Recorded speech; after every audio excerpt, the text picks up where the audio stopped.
নমস্কার, জি 24 ঘন্টা ডিজিটাল পেজে আমি অয়ন আপনাদের মুর্শিদাবাদের বেলডাঙ্গা থেকে স্বাগত জানাচ্ছি।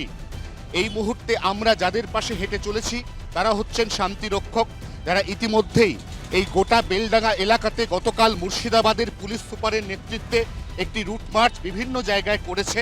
এই রুট মার্চ করার মূল উদ্দেশ্য এলাকাবাসীর মনের মধ্যে কনফিডেন্স তৈরি করা যে পুলিশ প্রশাসন এলাকায় শান্তি শৃঙ্খলা বজায় রাখার ক্ষেত্রে তৎপর।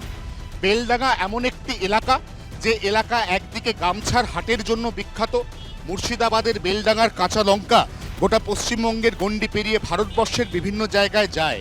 অতএব বেলডাঙ্গা এলাকার এই অশান্তি শুধুমাত্র বেলডাঙ্গার ব্যবসায়ীদের ক্ষতি করবে এমনটা নয়, আশপাশের বহু এলাকা যেখান থেকে প্রতিদিন মানুষ রুজি রুটির টানে এই বেলডাঙ্গা এলাকায় আসেন, তারপর আবার দিনের শেষে ঘরে ফিরে যান, তাদের প্রত্যেককেই এই বার্তা দেওয়া যে অশান্ত এবং উপদ্রুত বেলডাঙ্গার পরিস্থিতি এই মুহূর্তে অনেকটাই নিয়ন্ত্রণে।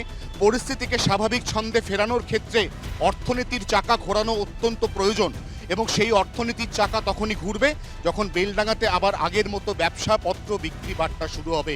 এলাকার শান্তিপ্রিয় মানুষ জি 24 ঘন্টার ক্যামেরায় বারবার জানিয়েছেন তারা অশান্তি চান না, উল্টে অশান্তির জেরে যদি তাদের একটা গোটা দিনের রুজি রুটি বন্ধ হয়ে যায় তাহলে সরাসরি তাদের পেটের ভাতে টান পড়ে।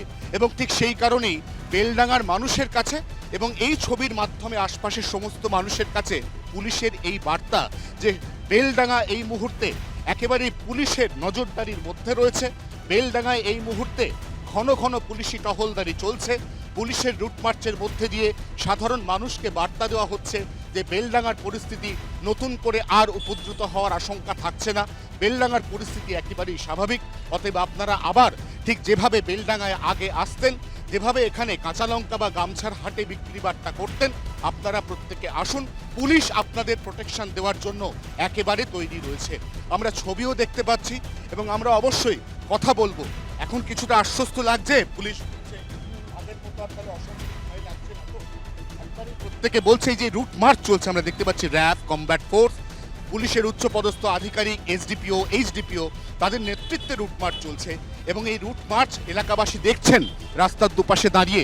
তারা দেখেছেন এখানে শুক্রবার কি হয়েছে, তারা দেখেছেন এখানে শনিবার কি হয়েছে, কিন্তু তারপর তারা রবিবার অর্থাৎ গতকাল এবং আজ অর্থাৎ সোমবার পুলিশের অন্য চেহারা দেখতে পাচ্ছেন, পুলিশের তৎপরতা দেখতে পাচ্ছেন, একই সঙ্গে পুলিশের ধরপাকড় দেখতে পাচ্ছেন, যেখানে ইতিমধ্যেই 30 জন যারা শুক্র এবং শনিবার উপর্যুপরি অশান্তির আগুন জ্বালিয়েছিল বেলডাঙ্গায় 12 নম্বর জাতীয় সড়কের মহেশপুর এবং বড়ুয়া মোড়ে, তাদের প্রত্যেককেই ইতিমধ্যে গ্রেফতার করা হয়েছে। অতএব বেলডাঙ্গাকে স্বাভাবিক ছন্দে ফেরানোর ক্ষেত্রে পুলিশের এই তৎপরতা এই মুহূর্তে এলাকাবাসী এবং আশপাশের বাসিন্দাদের কাছেও একটা বড় বার্তা। জি 24 ঘন্টার জন্য ক্যামেরায় ফেলিক্স রকি নাথের সঙ্গে অয়ন, মুর্শিদাবাদ, বেলডাঙ্গা। বাংলার আওয়াজ, বাঙালির আবেগ, জি 24 ঘন্টা।